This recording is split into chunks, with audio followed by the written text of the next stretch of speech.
Hello and welcome back to the Wait What podcast, where we have those conversations that make you say, wait, what? And if you're watching on YouTube, you already know I have a special guest with me. You may know him from a little show, or not a little, let me stop littling things, I'm from a little shit. show that we do and a channel that we have called The Conference Call. We do the show called The Recap Show, or we recap Drag Race, RuPaul's Drag Race, and currently we're doing Traders. We also did Project Runway, so all the things that make the girls go.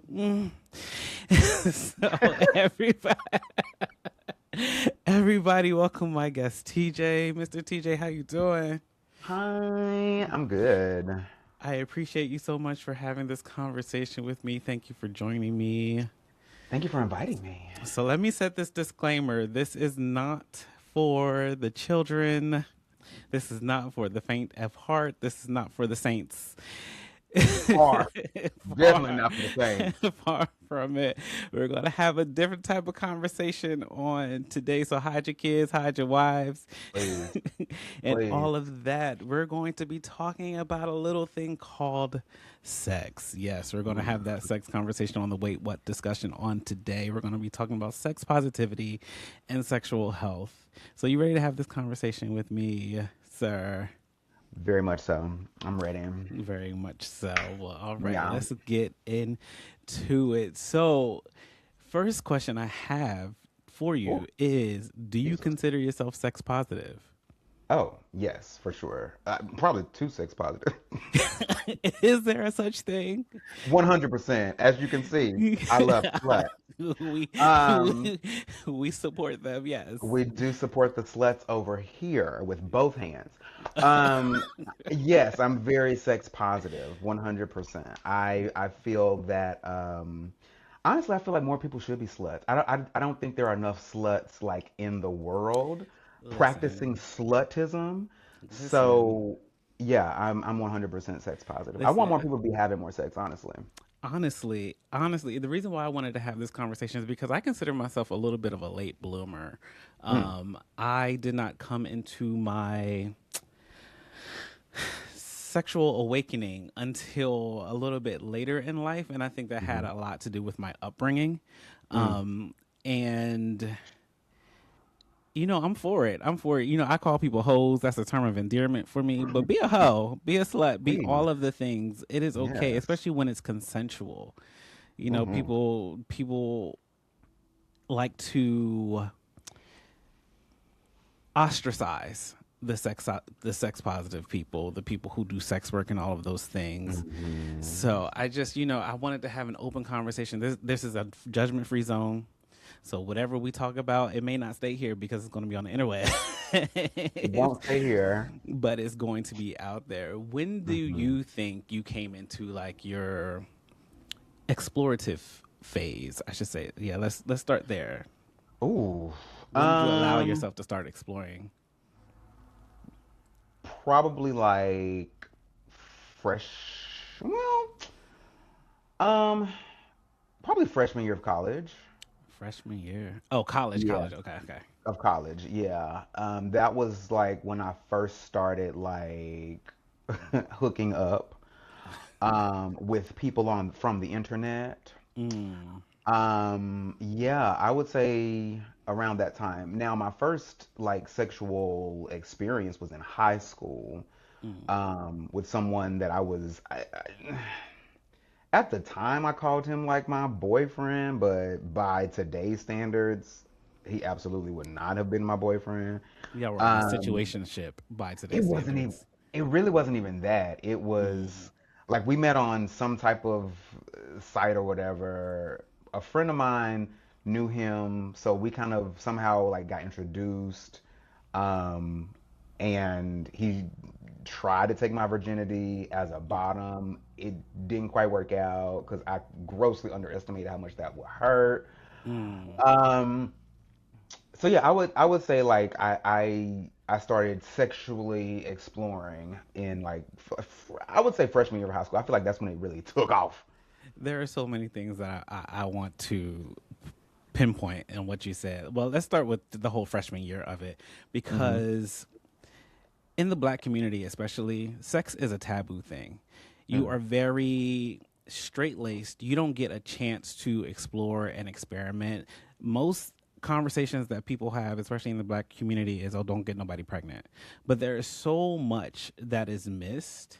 Hmm. And we actually don't get the freedom to explore and experiment. And so many people, especially their freshman year in college, that aren't people of color, get to explore and experiment, and they can still be considered whatever it is that they are. Now, if a man in our community decides that he wants to at least try it with another man, off rip, from here on out, he's gay. Why do Mm. you think that is such like a taboo thing, like especially for us? Why, like, if a man decides to explore something with a man, he's labeled gay, like, permanently? Yeah, as opposed to like if white boys kiss each other in college all the time, white girls kiss each other in college Do all the they? time. And yeah, you be Oh, child. I ain't The never seen movies it. and shows ain't too far off. They just, oh, Oh, they're just playing, or they're just being boys and all that other. okay. They get the freedom to do that and be that, Mm. but we don't. So like, why do you think that is? Um, uh, I don't know. I feel like in I'll just say in general, I feel like men aren't allowed to explore their sexuality. Men aren't allowed to explore their gender identity. Men aren't allowed to explore their feminine sides. And so all of that is all compacted into like one thing, right? Um, excuse me. TJ is Yeah, I still just getting think over a flu. I Excuse the am. coughs. It's still this the last thing that will not go away. It's so frustrating.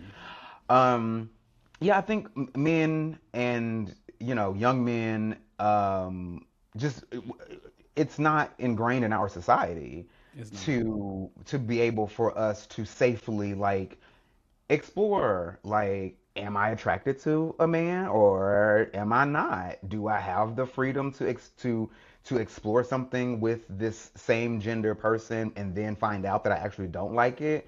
I think because we, meaning the larger we society, we tend to think a man is one particular thing Mm-hmm. that if a man deviates from that image, then they're that other thing. They're Right. gay or whatever the case may be. So I don't think we allow for men to be able to. We don't give men the leeway and the freedom to explore their sexuality like maybe some other genders. Yeah, which is unfair, honestly, because it would we wouldn't have so many predators if men were allowed to just Hello. explore. And what I mean by predators, I mean by a grown person approaching another grown person and, you know, being open to a certain situation. I'm not talking about the kitty diddlers and all those people. I'm talking about No, thank you. I'm talking about predators in the sense of adult to adult and having those open experiences. And you also talked about your experience in high school. Just to be an open book on my end as well. I willingly lost my virginity in high school as well. I was 17 years old. It was Valentine's Day. Oh wow. Everybody was out of the Not house. the fairy tale version. Everybody was out of Wow. the house. Hmm. Everybody had dates. My parents were on a date. My sister was on a date. This is the first time they're hearing this, I think. But Oh, I snuck a boy into the house. exclusive expose. Oh Yes, extra, extra. Read all about it. my God. Hearing it here first. Wow. Yes, putting out his whole name. He was my first. Not the whole name. Yeah, don't nobody know that man. Damn. Yeah. And surprisingly, it did not hurt. I think I was more What is afraid it? of someone coming in on us, but Uh, surprisingly, it didn't hurt. okay. So it was Which the adrenaline was pumping. maybe it was the adrenaline. It probably was the adrenaline. We were on the Hmm. floor in my parents' living room. That is The crazy to me. floor. Yeah. Yeah. Listen, Yeah. I'm grown. This is almost, geez, 20 years Who, ago. So who among us has not done it on the floor? So, at on the some floor. point in your life, you've done it on the floor. Listen, sometimes it's more fun on the floor. Listen, because some you just got to get it in where you can fit it in. That part. Hello. Here, there, and everywhere Hmm. sometimes. But yeah, like unlike, so I don't think, I think for me, I was afraid to um explore. I was afraid to be, first of all, I was closeted for so long that Hmm. I was afraid to deal with anybody that may, cuz Delaware is very small. I Mm. was afraid to deal with anybody that may know my parents or may know my siblings or just anybody I went to church with and then run their mouth, right? Yeah. So I think I had that stigma of you kind of have to keep everything close to the chest. Now I did have a whole phase. I think everybody goes through a whole phase, but that was subsequent a bad breakup. Do Mm. you remember your whole? Did you have a whole phase? Are you still in your whole phase? That part. My You're whole still in phase. it. My whole phase. My whole phase. My whole phase is my default. Okay. Like what's abnormal is for me to be in a relationship. Like Mm, when I'm not in a relationship, I am in the whole phase. okay. So like yeah, like honestly, I feel like when I started in freshman year of college, Hmm. like that's when my whole phase started. It was Mm. I was gonna say it was like a drug, but that's a little too far. Um, it was just like, but you know, when you that transition from high school to college, it's a big transition because suddenly you think you're grown, suddenly you have a little bit Hmm. more freedom. Don't let you have a vehicle, which I did, Mm. so I can come and go to this place and go, and I ain't got Nope. to tell nobody, and ain't nobody got to know. Oh, bitch, it was over. Let's say no So pun intended. You can come and go listen, when you want it to. was over. So yeah, I mean, I feel like everyone should for sure have a whole phase. Mm. I say all the time that I have spent like being single and in my whole phase, I have learned so much about myself. Mm. And I feel like a lot of people won't believe this, but like you also learn a lot about other people. You learn a lot about other people by having sex with them, more than you would imagine that you could Yeah. learn. Um, so yeah, I mean, once again I love sluts. So it's just like I said, the times when I've been in a relationship are the odd times for me because I've been in a handful of relationships. Mm. Um, but yeah, it's like when I'm single, I'm very single, if that makes sense. Like when It I'm makes perfect single, sense. I'm doing what I want to do. I'm fucking who I want to fuck. Like listen, ain't there are no holes barred. I mean, and that's honestly how it should be, but for whatever reason, for the sad reason, it's 2026 and it shouldn't be frowned upon, but people still frown upon stuff like that. You should be able to have fun as long as it's consensual and it's safe. Who Yes. cares? If I'm not hurting you, Mm-hmm. why do you care? Too many people get caught up in what other people decide to do in their bedroom or not in their bedroom, wherever it is they decide to do it. So it's Parks. we're gonna get there.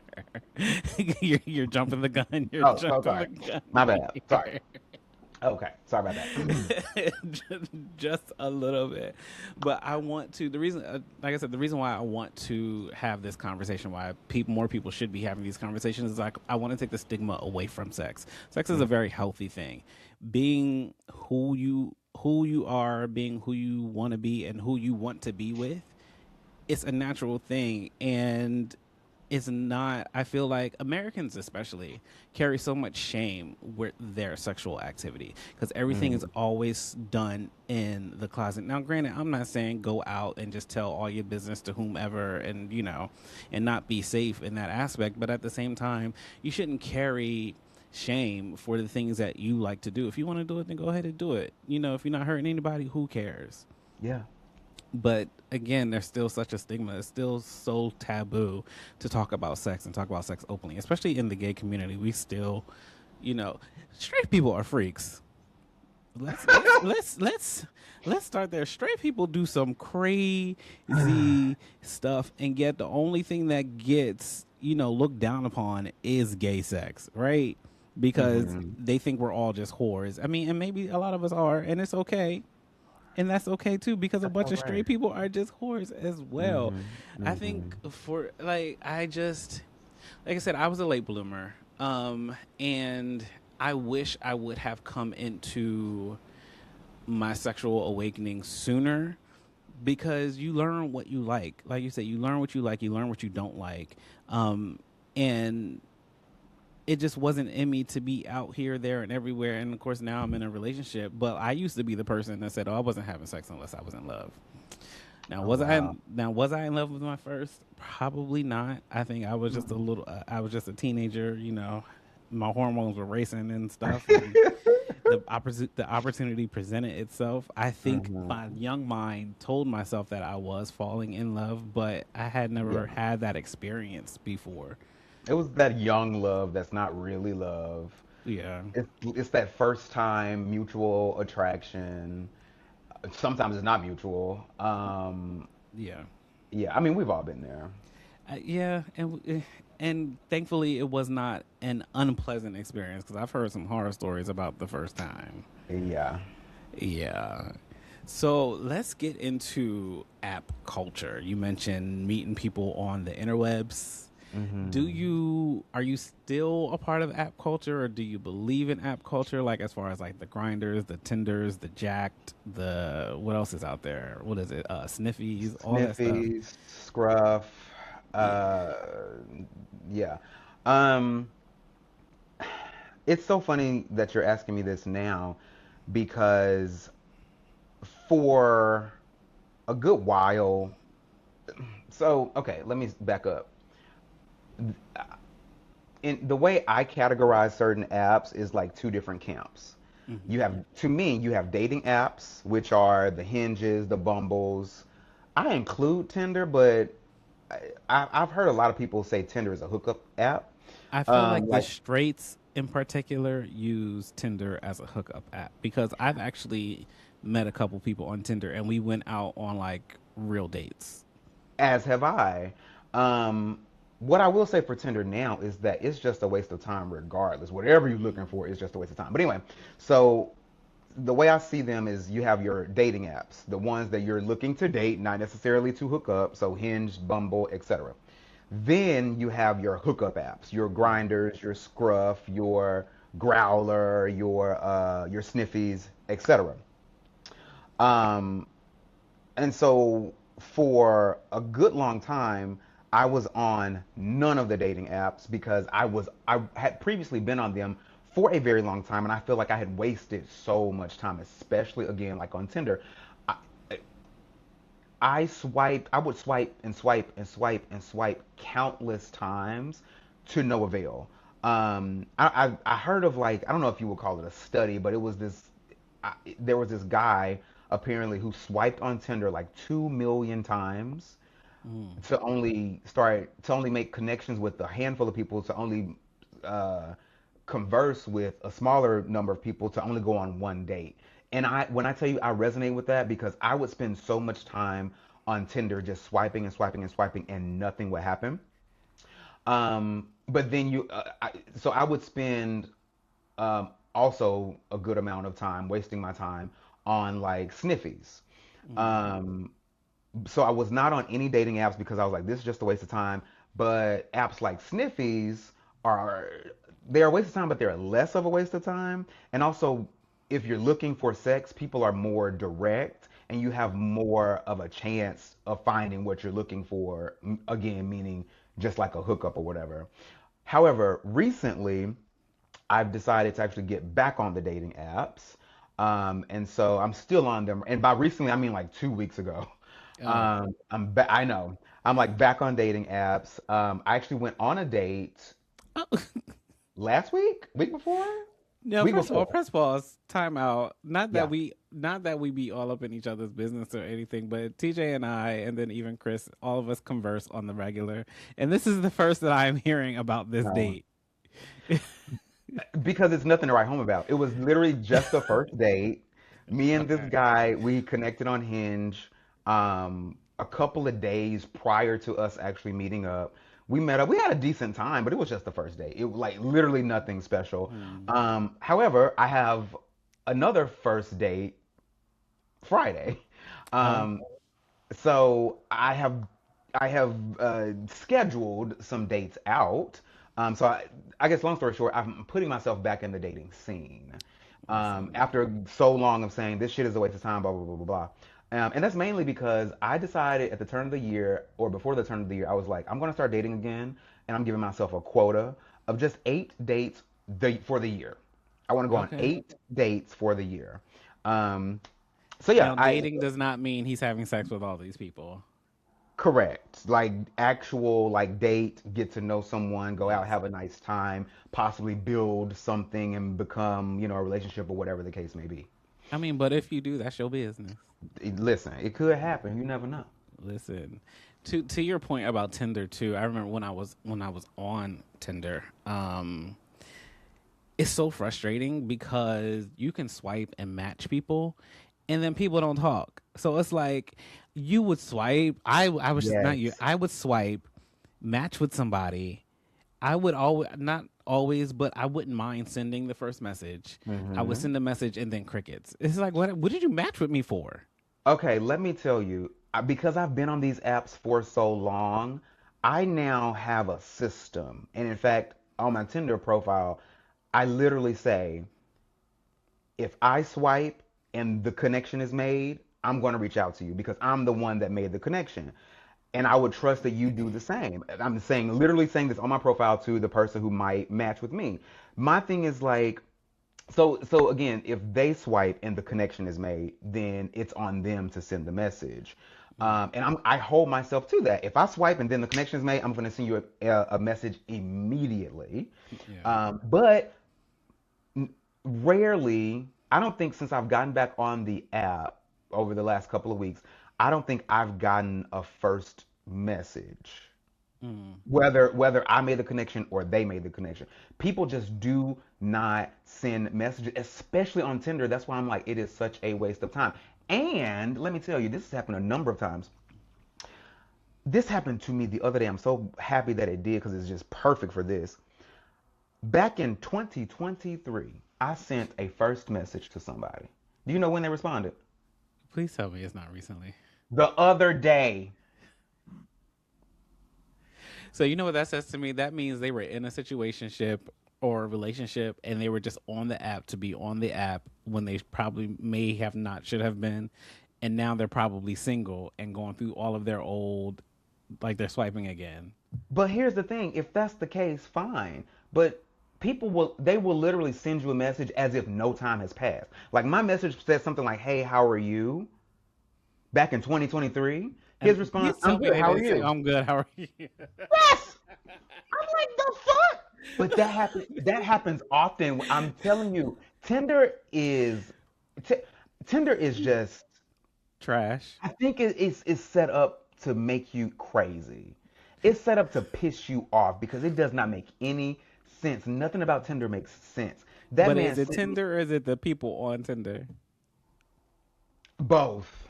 I don't know, Okay. both. But that's not the first time something like that has happened. That has happened a good number of times to me. Somebody will respond to a message from years ago and ain't said nothing like, "Oh, I'm so sorry. It's been so long. I'm so sorry." Nothing. It is as if I sent the message 5 minutes ago. It's You know crazy. what I would you know what I would have done after I got that message? Block. Cuz why are Unmatched you and here? blocked. Cuz Because what are we why are doing? you here? What are you Why are you here? doing? What are we doing? What? What are we doing? I It's a will mess. say I did have my time on Grinder for a little bit, and that's one of those apps where you download, delete, download, delete. This was again back in my little whole phase, and Hmm. I'm not even going to lie. There was one individual that still sticks out to me from that app. I Yeah. call him the Brazilian because I did not know his name. All I know was he was Brazilian, child.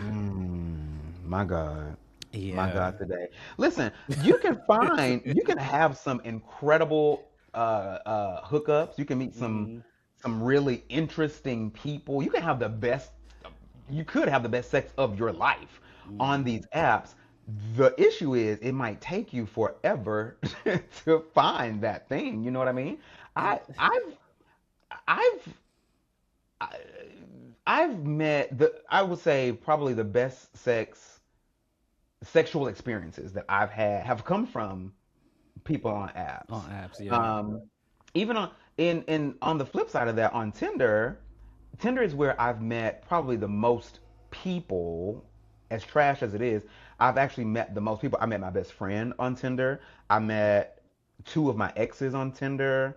Um, I feel like maybe somebody else, but only there's been less than five people I feel like I've actually met from Tinder who are actually still in my life. Mind you, Tinder has been around for how long? And how long Yeah. was I on Tinder? So the math just don't add up. Have I met incredible people? Am I glad to have known or to know my best friend? Of course.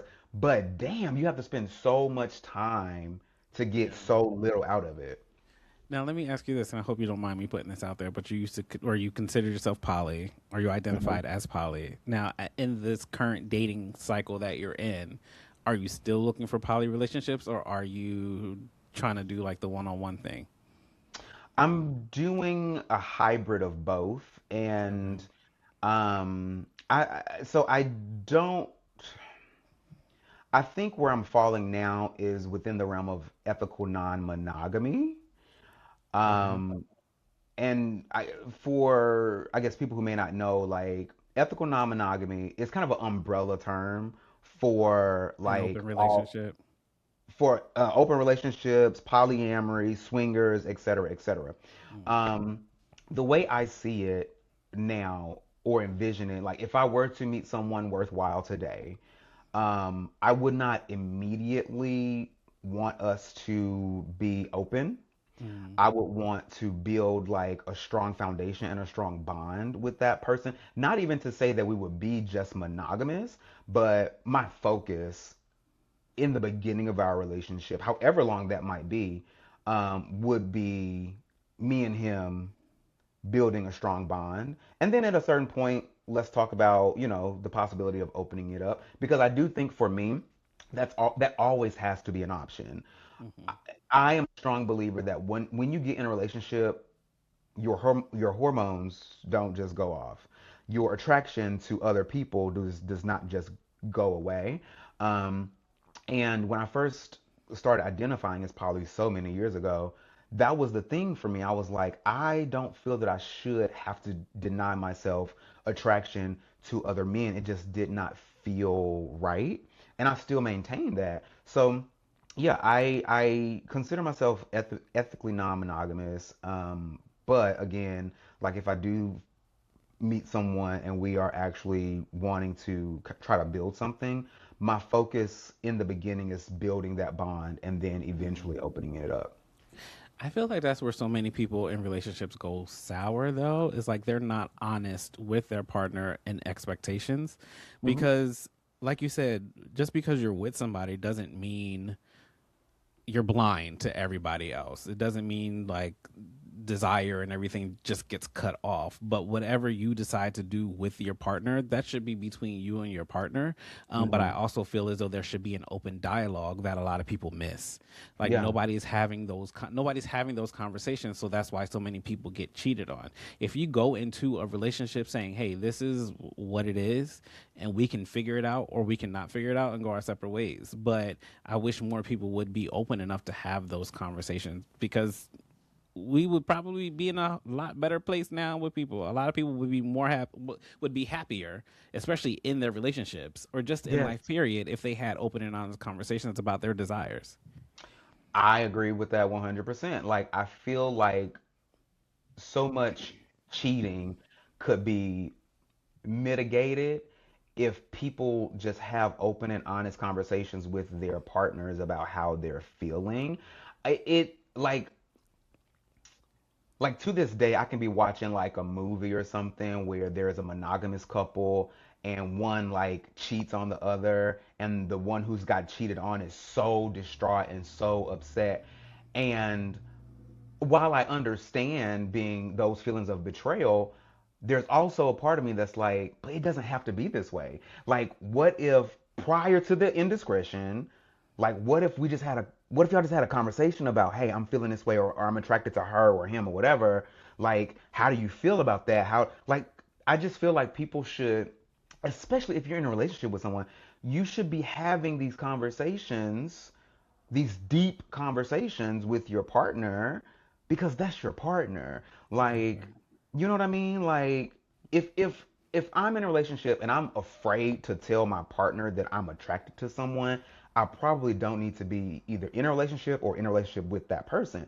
Because the way I see a relationship is this is the person who can hold space. I hate that term. Hold space for like what I'm feeling and what I need to express. Mm. And if that person can't do that, I'm probably gonna step out because somebody else is probably able to do that. So I'm just like, yeah, it doesn't make a whole lot of sense And to that's me.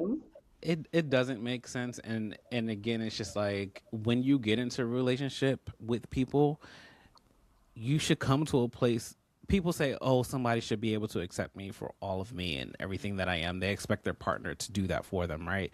But if Hmm. I can't come to you and say, hey, I'm feeling this way, and that makes you want to tuck tail and leave, then you're not accepting me for all I am and who I am. Yeah, So it's like, why not find somebody else who's going to do it? So I 100% like, you got that hold yeah. space thing stuck in my head. And I mean, to be clear, like someone who is feeling that way could very well come to their partner and say, "Hey, I'm attracted to so and so. Like, what do you think about that? Or what do you think about opening the relationship?" And it could be a no. Like, I'm not saying it's always going to be, "Oh, yes, we're going to open a relationship." Blah blah blah. Right. Like, there are people who are truly just monogamous, and if that's them, that's them. You, But on the flip side of that, where does that leave that person who is still interested in trying to be non-monogamous? You know what I mean? Like, I don't, I'm not, I'm sure it does work. I'm sure it's currently working right now or happening right now for people, but it's hard for me to see like a couple or a relationship where one person is monogamous and the other one isn't. Because what I feel like a lot of times happens is somebody's getting slighted somewhere. If the person who's non-monogamous or attracted to other people, if they're not able to satisfy like that desire, then they're not being fully fulfilled. And on the flip side, they could be stepping out, but this person don't know, so now you're cheating. So I don't know. It doesn't always work, I'm sure, but at least have the conversations. at least have. And relationships do end. Like, They you know what do. I mean? Like, relationships end. So if you've expressed this, I feel like I'm on a soapbox. If you, It's okay. if you express this thing to your partner and that results in the end of the relationship, that's unfortunate, but relationships end. And it sounds like y'all weren't on the same page or, whatever the case may be. I got you. All I right. think we're on the same page because, like in layman's terms, the other person has the right to say no to whatever situation. Correct. To the point, to put a button in that. But let's move on to something else because you hinted at something earlier that I said we're going to get back to, and you were jumping the gun. You had mentioned in the park. Now, in the gay community, cruising Mm. is Fun. cruising is a thing, right? So, do It you want is. to explain to the people what cruising is? It sounds like you've experienced this. Have I? Are you an advocate for cruising? 100%. I'm 100% an advocate for cruising. So for someone Um, who knows nothing about cruise, and gay people are not the only people who cruise. Straight people, everybody cruises. yes, but I wish they would leave our practices alone. Well, cruising had to be a thing back in like the 60s and 70s Hmm. because gay sex was illegal then. So Correct. if explain to the people what cruising is. Okay, so cruising is basically looking for and or having sex or sexual experiences in public places. For instance, parks, public bathrooms, car parking lots, um, etc. And so, yes, I am someone who has, um, I have cruised for several years. I would say it's probably my main or number one like kink or fetish. Mm. Um, there's a exhilaration that comes from it. For me, it's not about like for a lot of people who cruise or a lot of people I guess enjoy like the thrill of possibly getting caught or getting caught. And a lot of people who cruise kind of play into that. That's not me. That my thing. It's never like a thing of me wanting to get caught. In fact, that is a fear of mine. I don't want to get caught. So I was like, have you Um, ever been caught? I've been close to being caught. But no, I've never been caught. Thank you. Let me knock on some wood. Um, but no, so that it's not about like the possibility of being caught. For me, it is a thrill of like doing something thrilling or taboo in a space where you wouldn't think it's actually happening. For Mhm. instance, like on a trail in a public park or something. It's there's something about the fact that like regular everyday people can be in a space, but then there's this subset, this culture of people who are playing a completely different thing within that same space, and the larger group of people have no idea that it's happening. There's something very attractive about that for me. But yeah, I have been an avid cruiser for a very long time. And kudos to you for doing that. I think something like that for me um has always kind of been scary. Now, I've been in parks where it's like it's obvious that people Hmm. are cruising because the Hmm. guy that's standing alone, constantly looking down on his phone, probably checking maps or whatever the case may be, just to Yeah. see where people are. But like, I'm just like, yo, how do you? I think I would be terrified to be in It's that situation because I think for me, yeah. I would be the one to get caught. If I tried it, I would be the one that's getting arrested on the news, and then I'm getting Yeah. labeled a sexual predator and all this other Yeah. stuff. Like, I would be the one to get caught. And that is a real fear, and it is a real consequence. Like it can happen Mm, for sure. Do not get me wrong, and I am not telling anybody to go out and cruise because I ain't mm, got your bail money. I really don't. Um, um, the thing about it for me is the nonverbal communication. There's a lot of nonverbal like communication when it comes to cruising. Actually, back in like the 60s and 70s or whatever, there were hanky codes, like and completely different like language, which we kind of still use today. But like hanky codes were basically were like a bandana, like a colored bandana. A certain color mm-hmm. meant a certain thing.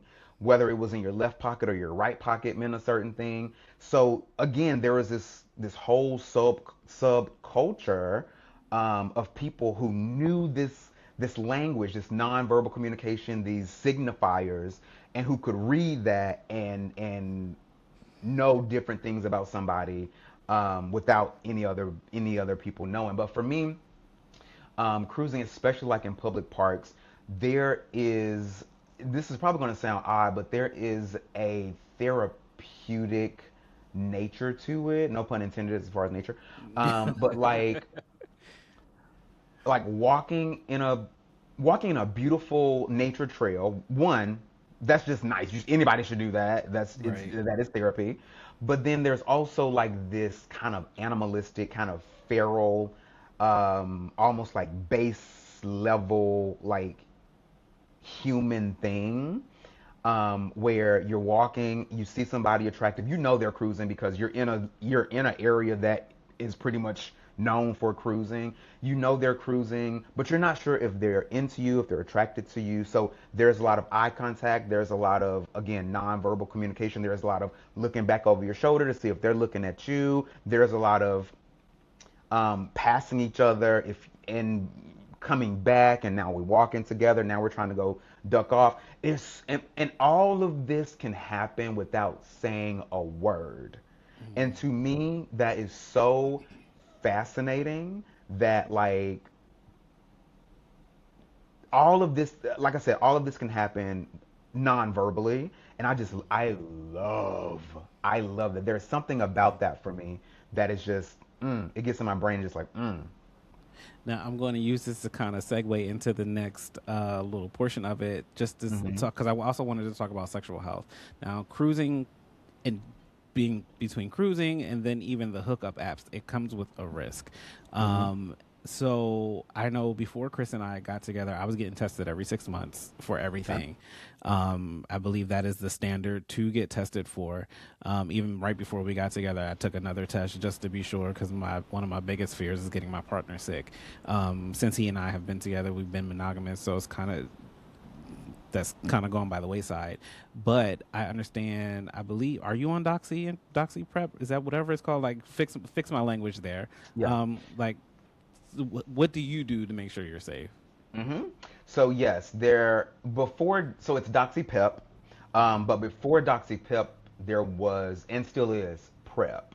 Um, so PrEP is pre-exposure prophylaxis, which is basically a pill that you take once a day, which basically it's highly effective to prevent the spread of HIV only, not any other STIs. It's HIV only. So for people who are HIV negative, you take PrEP and yeah, you take PrEP and it is all but foolproof to prevent you from contracting HIV if you are exposed to HIV, meaning you've had sex with someone who is HIV positive and transmissible. Um, so PrEP came first, and I've been on PrEP for probably like 11 years now. I think I got on in like Mm, 2015, something like that. That's a pill that you take, like I said, once a day. gotcha. I think there's also like an injection now, Yeah. as far as PrEP. But now, more recently, there's Doxy Pep. PEP is post-exposure prophylaxis. So Doxy Pep you do not take on a daily basis. Doxy Pep you take after you think you've been exposed to an STI, not HIV. So these are two different things. Two different things and taken very differently. So Doxy Pep is like so let's say I guess ideally you've hooked up with somebody either with protection or not, and they tell you the next day, hey, FYI, I have a STI or whatever. You can take your doxypep, and that would prevent the spread of that STI to you. So doxypep is for after the fact, after you've been Gotcha. exposed. Now, what a lot of people tend to do, myself included, is like if you have a hookup, there was no protection used, you just take your doxypep. I'm not saying anyone should do this, but you just take your doxypep regardless because you do or do not know. And a lot of times in hookup culture, there is little conversation to no conversation about sexual health. Do you Yeah. have this? Do you have that? Because honestly, because these drugs are available, it kind of uh, it kind of is no need to have that conversation. I'm not saying that there isn't a need, but yeah, a lot of times, and people will put this on their profile on negative and on prep, on doxypep, so forth and so on. But yeah, so those are the two, like, I would say sexual wellness, sexual health, the most popular sexual health or wellness drugs that are available. And yes, I am on both. Gotcha. And not to make light or belittle on this part because sexual health is so important for everybody. But I do want to kind of move on to our next segment before the time gets too long because you know people's attention spans are short. But before we go on, I do want to leave people with this quote from this segment. Right? I Mm. saw this a little bit ago, and I'm like, you know what? Yes. So it just says, "Be a slut, show your body, get naked, have all the safe, different consensual sex you want, be Mm-mm. kinky, masturbate, make/watch porn, make your money, honey. Just a reminder that being sexual is okay." I was like, you know what? Mm-hmm. It is. It Especially that is. make porn part. That's a very important part. That's real Listen, important. You should be listen. making porn. You Not necessarily to share or put on OnlyFans, but no. record yourself doing some shit. You will thank yourself, let me tell Record you. yourself and your Woo! partner or whomever consents to making these videos with you. It's fun. It'll It's real bless you, fun. honey. Yes, indeed. So we are going into our next segment. Our next segment, y'all know, is and Girl, in what's this going on? and in this segment, ooh, child, there is something that is coming out on Netflix that the children are talking about. It is Reality Check Inside America's Next Top Model. Now, America's Next Top Model is a documentary. The show is a documentary that explores a controversial competition reality show that first aired in May of 2003. The doc will have sit downs with some of the former contestants, such as Danny Evans, Whitney Thompson, and Kenya Hill. We will also get to hear from the two J's, that's Mr. and Miss J, Nigel Barker, Mm-hmm. and Tyra herself. The documentary streams on Netflix on February 16th, and we will be sad. Are you ready for this? I'm so I didn't know this was something that I needed until I saw the reel that fine ass Mr. J posted. I Mm, was like, "Oh, bitch, I'm so ready for this," because as someone who was deeply into ANTM back in the day, could yes. tell you who won up until a certain season, had a collection of like a lot of the photo shoots on my Mm. laptop. Oh, I'm so ready for this. I am so ready for this because as we watched the show as kids, Hmm. the problematic nature kind of went over our heads. At least Went mine. way it went no, it went over everybody's head. I don't think it became problematic until like the past couple of years. Like Yes. when this quote unquote woke culture started and everybody started picking the show apart. But listen, Yeah. I think it came on what, Thursday nights or Friday nights? That sounds about right.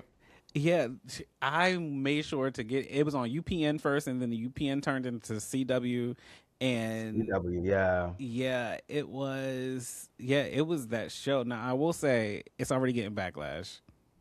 It's The already documentary? getting yes, it's already getting backlash. The cycle one winner, Adrian, Uh-huh. she posted, she said, I want zero parts of this.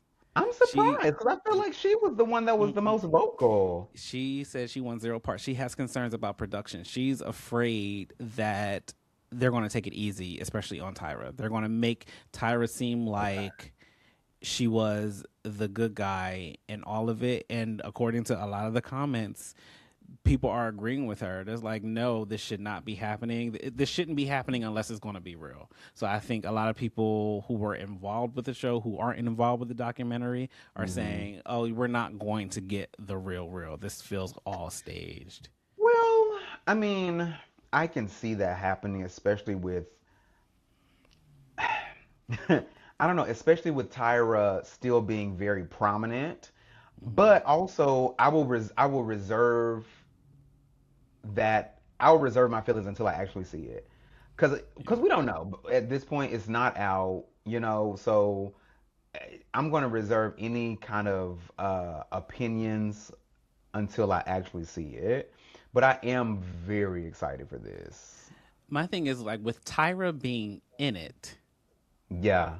Tyra always came across as the type of person that wanted to present real, right? She Hmm. always Hmm. wanted to I think her main focus was to expose the modeling world, right? That's what she always said Hmm. about it. So I can imagine I want to have faith in I want to have faith in Tyra. I want to believe that she's going to get on this documentary or that she got on this documentary and she is going to give us what was real cuz even there is a little sound bite in the video that says I know I went too far. So I do want to Hmm. know exactly what she was talking about in that moment. Yeah, me too. I'm curious to know like how Tyra got herself in this predicament because now I'm remembering her talk show when she went out in the fat suit and it's Mhm. like how do you like didn't nobody say girl maybe not? Or do you not have people in your corner saying like I'm so curious to know how she got this far. Yeah. And How I she's even made some of these decisions. yeah. I remember she even had the girls on her show. Like she had the models because she was doing her talk show at the same time that Top Model was airing. So I remember Hmm. she had one season or one cycle on her show as Top Model was airing, and I don't remember them really kind of getting into the nitty gritty of things either. Mm. So it's kind of like I don't know, but people have been talking about Top Model for years now, so it'd be interesting to see where this goes. I don't know if it's a documentary or a docuseries. I know Mm. Reality Check. I think that's a docu series, and they just focus on different doc or different reality Oh, shows. So okay. I think this one in particular is just about top model. Okay. Now I Okay, will say, random. huh? Sorry, I was gonna ask you a random question. Did you have a favorite winner? Get out of my head because I was literally about to ask you. I was literally about to ask you the same That's question. so funny. So honestly, my favorite winner, I have two that I go back and forth with. Okay. Uh, Danny Evans, who's in the Hmm. documentary, and then Jocelyn. I think her last name was Gonzalez. She won cycle Oh, 8. wait. Jasleen. Jasleen, yeah. I Jasleen. loved Jasleen. She actually auditioned for the cycle before. She didn't get on, and then she came back the following cycle and she won. And Yeah. I loved her look. I love like I should pull a couple of my favorite like shots of her. Hmm. I think by default a lot of people say like Eva or Yaya or something like that, but no, I loved Danny. I loved her grit. I loved her country accent. I loved how she did not falter when they kept trying Hmm. to come at her for the way she spoke. The girl was from Arkansas. Leave her alone. Like they even had this girl close her gap. Leave her Sure did. alone. Who was your favorite? Um, I think I'm with you, Danny. I definitely.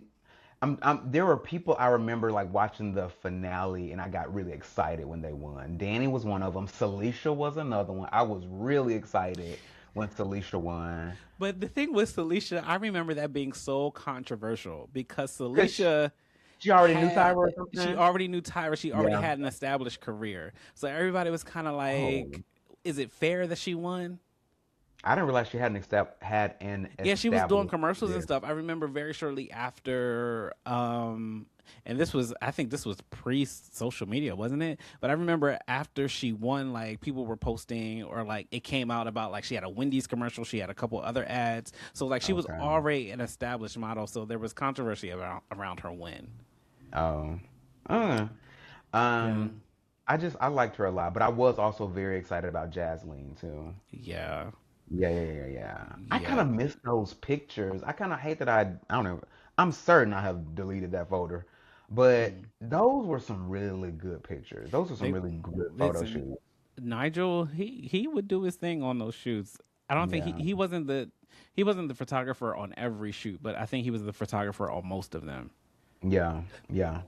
especially on the earlier cycles. But yeah, Hmm. I'm excited. I think a lot of people are excited. A lot of people are kind of on like the edge of their seat to see exactly what they're going to talk about, what they're going to bring, especially to bring back the minus Twiggy or what's the other I crazy lady's forgot name? about her. Janice Janice, Dickinson.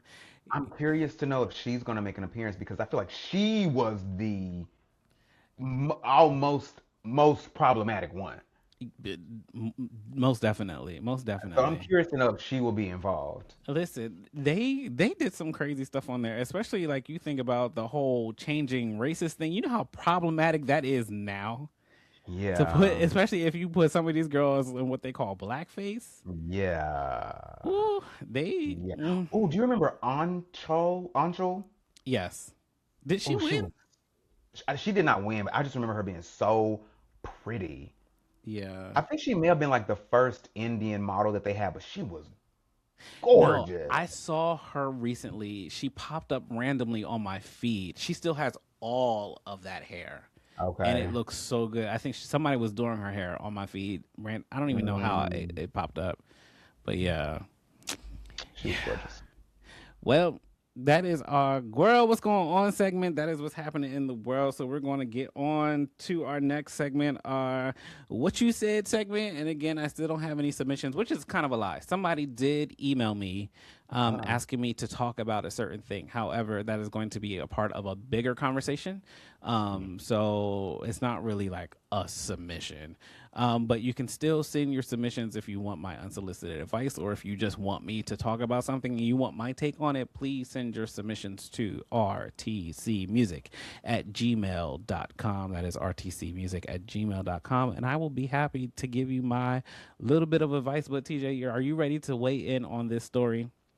I am. This is like my favorite part of your Oh, podcast. is it? Yeah. Is Because it? I feel like I always have strong opinions. Yes. Okay. Well, just to let you know again, as always, I'm reading this blind. Like I did kind of skim it, but I don't know the whole story. So we're going to learn it together. All right. So from Reddit, posted 5 days ago, says, "Am I the asshole for telling my friend that I won't be paying $25 to attend her birthday party? My 22 female friend, 22 female, is turning 23 this year. She has not had a birthday party in a few years because her birthday falls on the week of Thanksgiving. And when she tried to have one for her 18th birthday party, only 5 people showed up. And that's not including her immediate family when she invited multiple friends, providing catering and the food with money from her own pocket. She has since dropped certain friends for their behavior towards her. They were pretty valid reasons, though, not important to this. She has a new friend group that treat her great and show up to hang out, or are there when things are tough, or they're an emergency in her life. I have been her friend since we were both 13.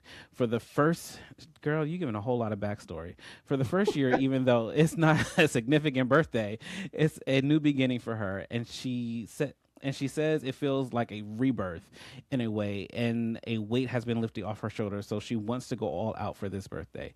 Catering from her favorite place, her favorite performer who offers to perform at events, decorations, etc. When she told me about this, I was supportive and told her she should do it until she told me roughly how much this party was going to cost. The performer's fee alone would be $605.50. That's very specific.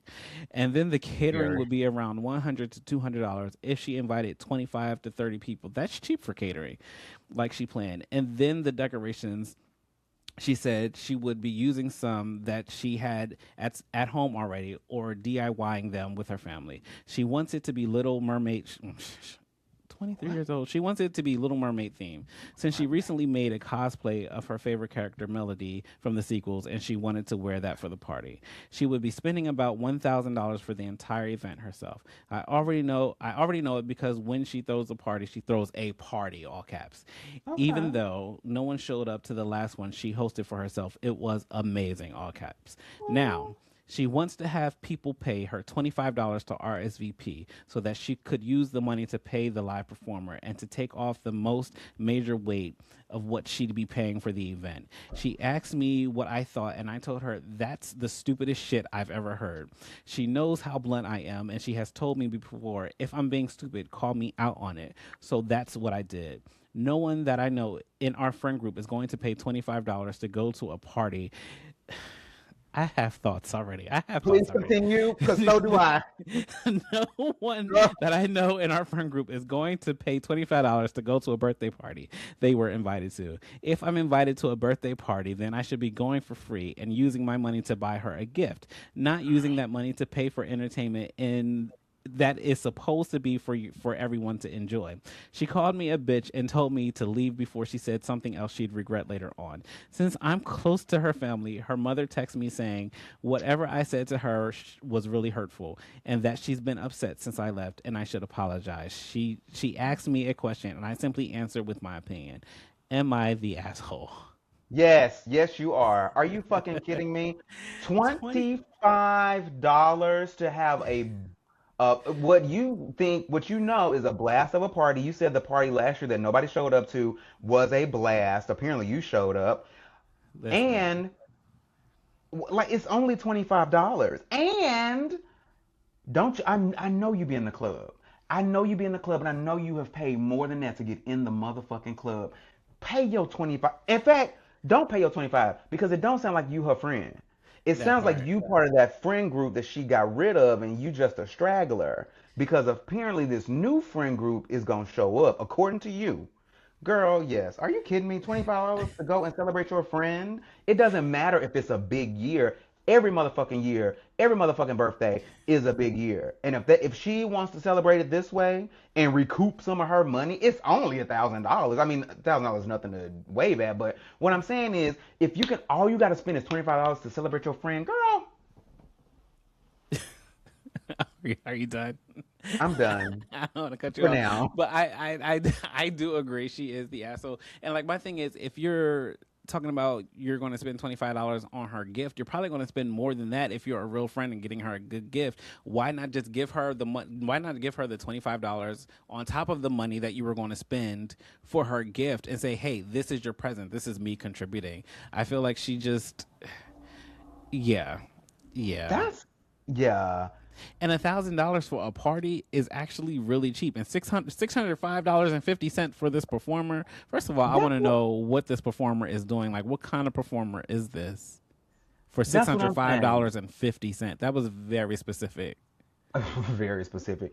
If she's only paying $1,000 for this party, then again, in the context of having a party and having it catered and having entertainment, that's a small amount.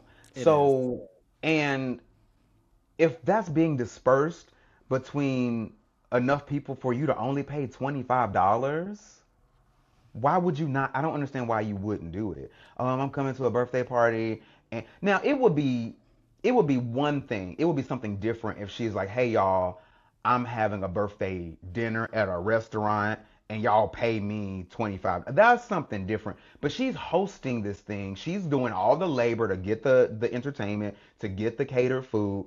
Pay your $25. Like what? Yeah. Like, What? I could see if it was some like astronomical amount where she was saying, "Oh, you got to pay $100 or $100 plus to come to my party," but I'm giving you the reason why Yeah. I'm charging you $25. I could see if it was just $25 to just be $25, but she's saying, "Hey, I want to do this, and this is why I'm asking people to RSVP with $25 because it's going to help Yeah. me pay for this. If y'all want to truly come and help celebrate your friend, $25 is nothing." Like, yes, yes, As a matter of fact, why is she having to plan her own shit? Why mm, why isn't this group of friends like, this is what our girl want to do, let's do it for her. let's We rally. know that she likes this entertainer or this whatever. Let's get this. She's done all the work for you. Somebody should be like, girl, let me just take over. Let me take over. We're gonna get all this done because this is your day. You shouldn't have to be ripping and running and doing all of this. Because even when it comes to the day and the event, you're still probably going to be like, okay, well, I need to make sure everything's going off without a hitch. I need to make sure the caterers are here on time. Blah blah blah. It sounds like she needs better friends, honestly. It does, but I will say I'm going to play devil's advocate. Um, as far as an adult throwing parties, I'm the one that would like throw my own party or tell people this is what I'm planning on doing. So you can Hmm. either meet me halfway or so I kind of get the friend throwing her own party, but I do understand your point as well. Like, especially if you know she's not asking for a lot. It doesn't sound like she asks for a lot. It sounds like No. she throws herself these parties and you always have an amazing time. So why this one time that she's asking is this such a big deal? Right. Yes, so Cause baby what? girl, huh? Say it again. I was just saying it doesn't make any sense. Like I could maybe understand it, which you didn't indicate in your letter or whatever. Like I could maybe understand if this friend was always asking for money, like all throughout the rest Right. of the year, and she ain't paid you back. Like that would be a completely different thing. You didn't say none of that. You just said this girl is trying to have a party. She's trying to charge me $25, and that's crazy. So to your point, no, she did not explain it. It says OP has offered the following explanation for why they think they might be the asshole. I was very blunt in my answer when she asked for my opinion. I could have said things in a nicer format instead of the way I responded. So it still sounds like you would have said no, regardless of how you, excuse me, you said it. So the Yeah, fact that because you she's just hate the asking idea of it. for, that's one of those situations where it's like, if you broke, just say that. Now I didn't want to say it, I but mean, and that's okay too. Like I feel like people pocket shame. Like this is true. if you And in can't today's afford it, economy, child, yeah, exactly. If sometimes you I ain't can't got afford it, just say $25. that. Yeah, don't make me feel bad because you can't afford it. I can understand you not Yeah, affording it. Like just say that. right. And it sounds like she's probably such a good friend that if you were to tell her I ain't got it right now, she'd be like, "Girl, it's okay. I just want you to be there." It That sounds part. like she just, you know what I mean? Because a lot of times it's not about the money. It's I just want my friends to be in celebration with me to celebrate me. Facts. So yeah, it again, it sounds like you're part of that friend group from yesteryear that She it gotta might be go. time to part ways. All right. Well, the consensus is OP is the asshole. And that is our show. We thank you for joining us on the Wait Yay. What podcast. Again, don't forget to like, comment, and subscribe and share this with all of your friends. Again, this has been a blessing for me and others as well. I'm glad everyone is enjoying it. So you can watch here on YouTube and or stream wherever it is you get your podcast. Again, except for Apple because Apple is trash right now and they're not working. But TJ, please tell the people where they can find you. You can find me at Bizarre Hodgepodge pretty much everywhere. That's BZARHODGPODG. All right, and thanks again for joining me on this conversation. And we will Thank you see for having me. y'all next time. And like always, take care of your mental, take care of your heart, take care of your spirit. And I will talk to y'all later. Bye. Bye.